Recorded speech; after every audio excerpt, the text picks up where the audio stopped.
Bienvenido, este video es sobre la clasificación de los ángulos según tres criterios: sus medidas, su posición y la suma de sus medidas.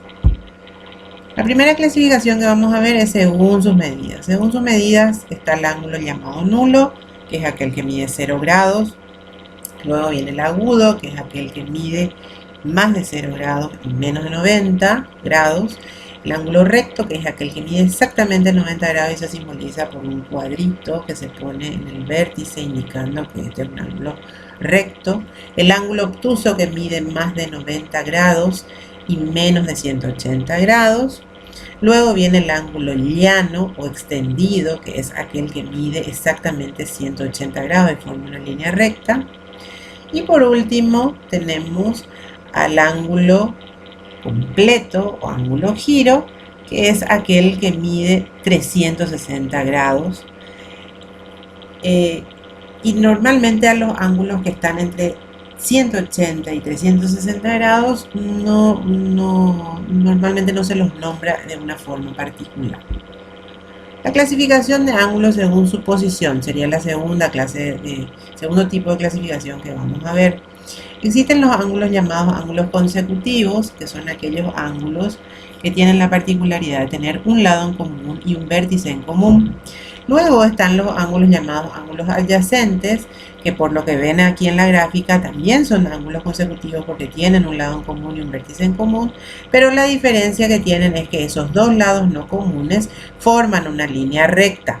Y por último están los ángulos opuestos por el vértice, que se forman a partir de la intersección de dos rectas y generan dos pares de ángulos que son congruentes entre sí.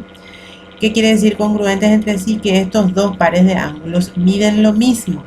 Por ejemplo, fíjense en la imagen que yo tengo aquí, el ángulo CEA y el ángulo DEB, ambos miden 120 grados y son dos ángulos opuestos por el vértice. Al igual que el ángulo BEC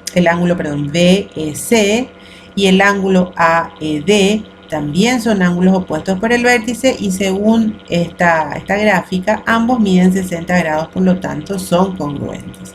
Y la última clasificación que vamos a ver es la clasificación de los ángulos según la suma de sus medidas. Existen dos tipos de clasificaciones de ángulos según la suma de sus medidas. Los complementarios, que son aquellos que suman 90 grados.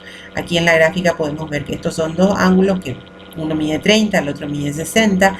Aparte de estar en la posición de ser ángulos consecutivos, son consecutivos y son complementarios. La pregunta es, ¿siempre los complementarios deben ser sí o sí consecutivos? No. Un ejemplo serían los ángulos agudos de un triángulo rectángulo. Sabemos que los tres ángulos internos de cualquier triángulo suman 180 grados sus medidas. Bueno, si tenemos un triángulo rectángulo, uno de sus ángulos ya sabemos que mide 90. Por lo tanto, la suma de los otros dos también debe medir 90 grados. Vemos que aquí en el ejemplo yo hice y dibujé un triángulo que uno de sus ángulos agudos, el ángulo B, mide 50 grados. Entonces quiere decir que el otro mide 40. ¿Por qué? Porque la suma de todos tiene que dar 90. Entonces yo puedo decir que los ángulos agudos de todo triángulo rectángulo siempre son complementarios. Y por último los suplementarios, que son aquellos cuya suma de sus medidas da 180 grados. Aquí vemos un par de ángulos que son también adyacentes. Entonces todo par de ángulos adyacentes siempre cumple la condición de que también son suplementarios.